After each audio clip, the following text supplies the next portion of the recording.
Shalom, shalom, bien-aimés dans le Seigneur Jésus-Christ. Notre Dieu est bon, notre Dieu est fidèle. Et tout ce qu'il fait, il le fait avec fidélité.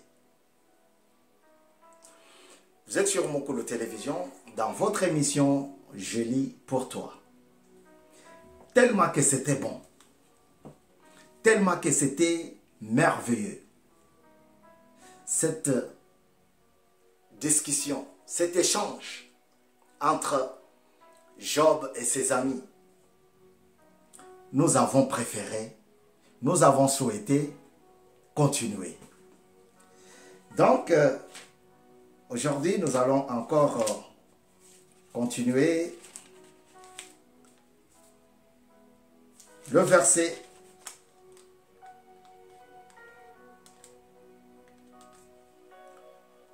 Job 27 et 28. On verra. Ce que Dieu fait est bon et juste. Lui-même, il les accomplit avec fidélité. Il accomplit ses œuvres avec fidélité. Alors, je vais lire au nom de Jésus. Mais avant de commencer la lecture, je voudrais rappeler quelque chose. Continue la lecture, parce que nous choisissons des textes à lire. On ne vous encourage pas à ne pas lire. On vous booste à la lecture de la parole de Dieu. Alors je lis au nom de Jésus. Job poursuivit son développement. Il dit: le Dieu qui me refuse justice est vivant. Le Tout-Puissant qui me remplit d'amertume est vivant. Aussi longtemps que je respirerai, que le souffle de Dieu passera dans mes narines, mes lèvres ne diront aucune injustice. Ma langue ne prononcera rien de faux. Je ne risque pas de vous donner raison. Jusqu'à mon dernier soupir, je défendrai mon intégrité. Je suis agrippé à ma justice et je ne la lâcherai pas.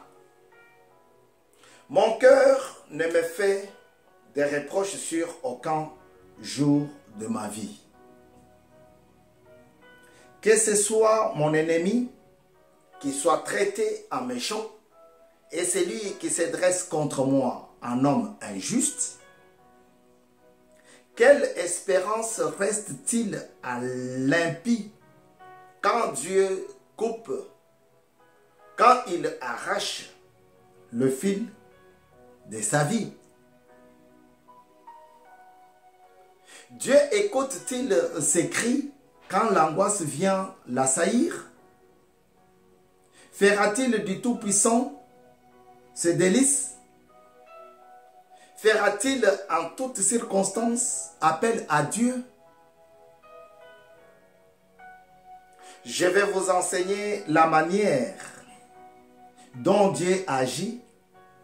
Je ne vais pas vous cacher les projets du Tout-Puissant. Vous en avez tous eu un aperçu. Pourquoi donc ces discours sans consistance? Voici la part que Dieu réserve aux méchants, l'héritage que l'homme violent reçoit du Tout-Puissant.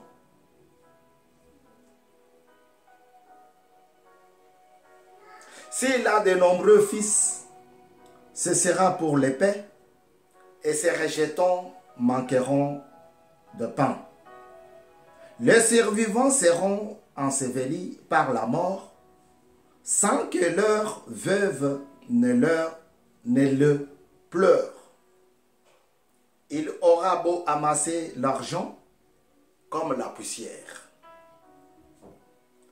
À accumuler de vêtements comme de la boue.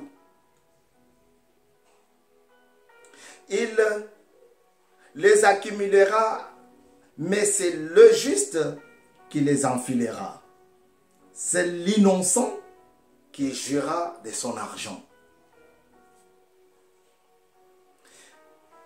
Il s'est construit une maison, mais elle est aussi fragile que celle de la teigne. Pareil à la cabane qui s'est fait un gardien. Il se couchera riche, mais ce n'est pas ainsi qu'il sera enseveli.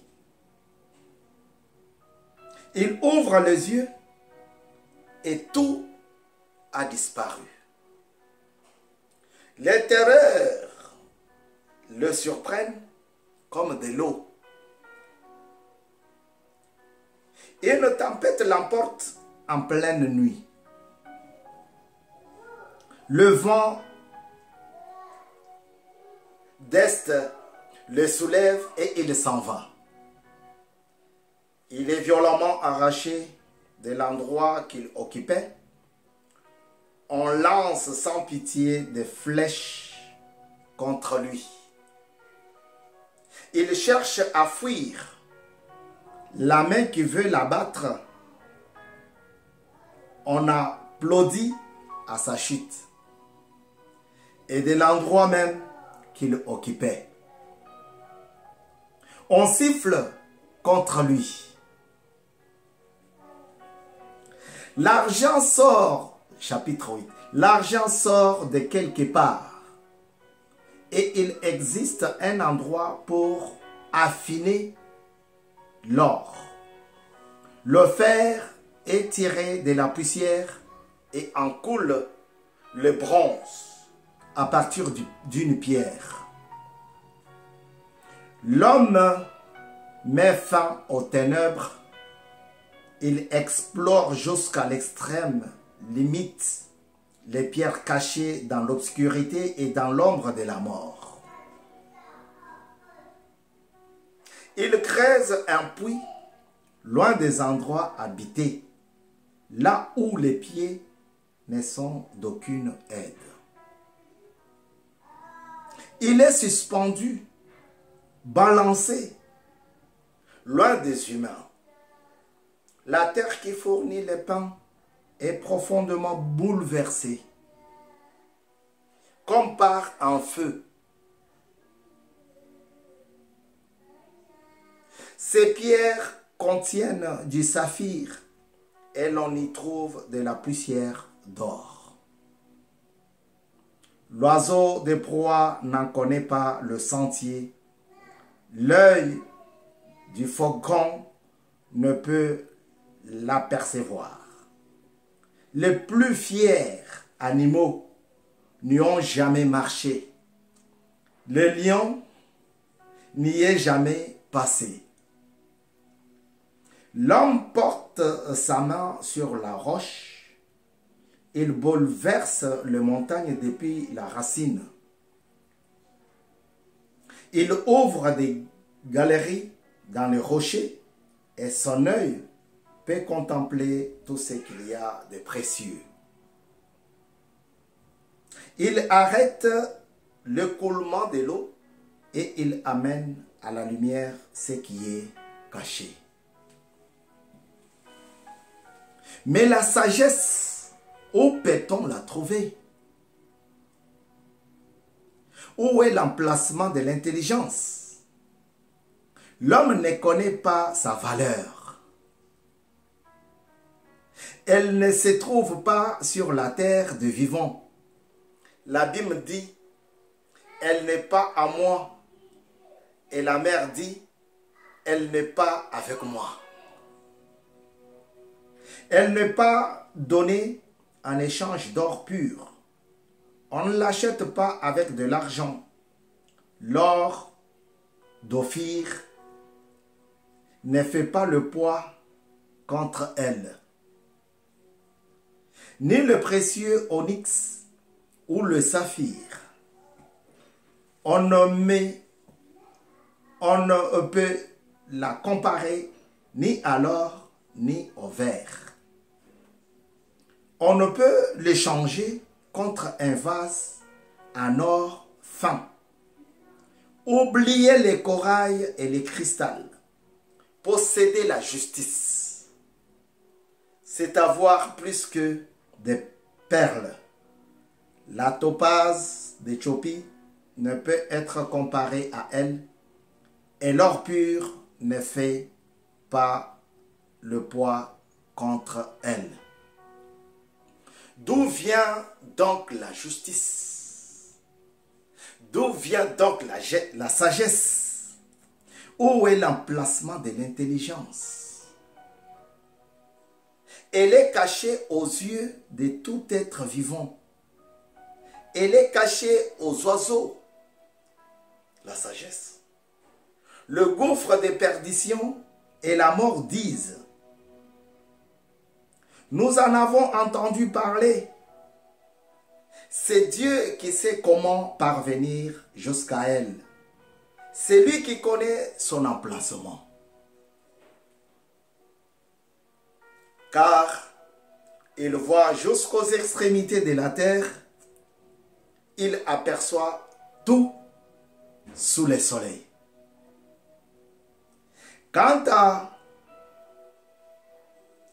il a déterminé le poids du vent et fixé la mesure de l'eau, quand il a donné des règles à la pluie et tracé un chemin pour l'éclair et les tonnerres,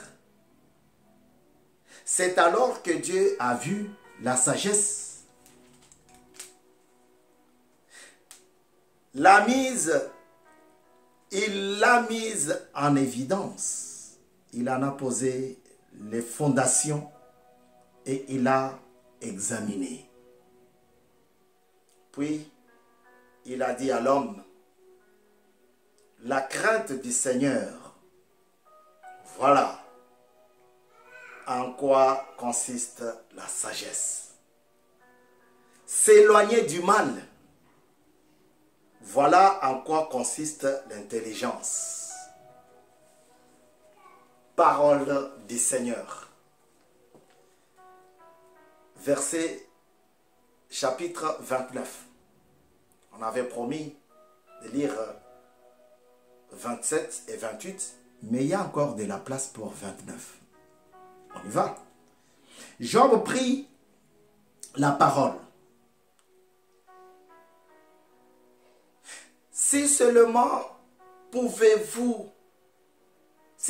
je pouvais revivre les mois passés,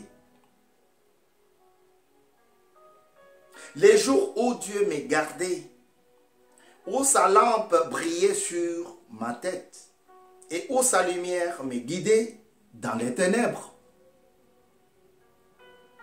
J'atteignais alors mon plein épanouissement. Dieu veillait, en ami sur ma tente. Le Tout-Puissant était encore avec moi et mes enfants m'entouraient. Mes pieds baignaient dans la crème et un rocher déversait près de moi des torrents d'huile. Quand je sortais pour aller à la porte de la ville et me faisais préparer un siège sur la place, le jeune Jean s'est retiré à mon approche. Les vieillards s'élevaient et restaient debout, en signe de politesse, de respect. Les chefs arrêtaient leur discours et mettaient la main sur leur bouche.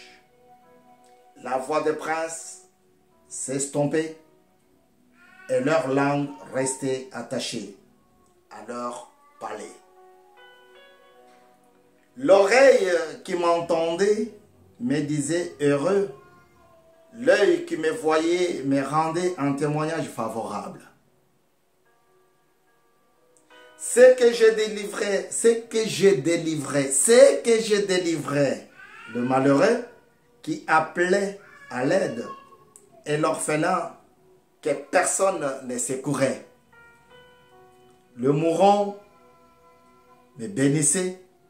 Je remplissais de joie le cœur de la veuve.